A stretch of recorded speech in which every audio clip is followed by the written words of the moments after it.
सस्ते भाव में मकान का विज्ञापन देकर गरीबों को ठगने के आरोप में चौल माफिया गिरफ्तार।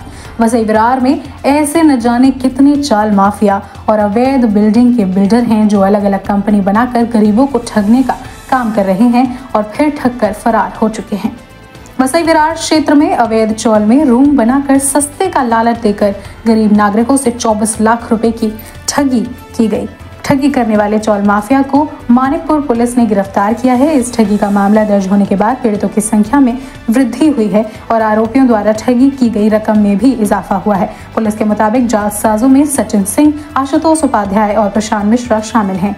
इन तीनों ने अवैध चौल निर्माण करके कंपनियों दक्ष एंटरप्राइजेस, अवतार होम्स, रेहांश बिल्डर्स और लक्ष्य एंटरप्राइजेस नामक कंपनी के जरिए 14 लोगों को ठगा है। चौल माफिया ने आर्थिक तंगी से जूझ रहे कई गरीब परिवारों को सस्ते मकान दिलाने का वादा करके उनका विश्वास तोड़ दिया है। कई नागरिकों को कागज पर घर देने का वादा किया गया था, लेकिन हकीकत में कुछ भी नहीं हुआ।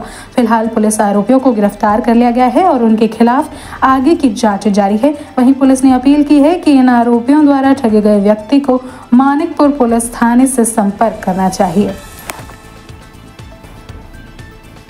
तसेच मानिकपुर पोलिसांचं या संदर्भामध्ये आव्हान आहे, दक्ष एंटरप्राइजेस, अवतार होम्स, रियांस बिल्डर, लक्ष्य एंटरप्राइजेसचे जे संचालक आहेत सचिन सिंग, आशुतोष उपाध्याय आणि प्रशांत मिश्रा यांचे नावावर जर कुठे प्रॉपर्टी खरेदी असेल किंवा त्यांचे नावावरती जर काही इतर मोठ्या प्रमाणात मालमत्ता जर खरेदी असेल, जागा असेल, तर त्या संदर्भामध्ये मानिकपुर पोलिसांना संपर्क साधल्यास जे गरजू आणि विधवा किंवा जे कष्ट करून लोकांनी पैसे गोळा करून जे स्वतःच्या हक्काचे घर पाहिजे म्हणून ज्या लोकांनी त्यांच्याकडे गुंतवणूक केली किंवा फ्लॅटसाठी पैसे दिले त्यांची रक्कम मिळेल, जेणेकरून जी प्रॉपर्टी आहेत या संचालकांची ती जप्त करून त्यांची प्रॉपर्टी त्यांना परत देता येईल गुंतवणूकदारांना।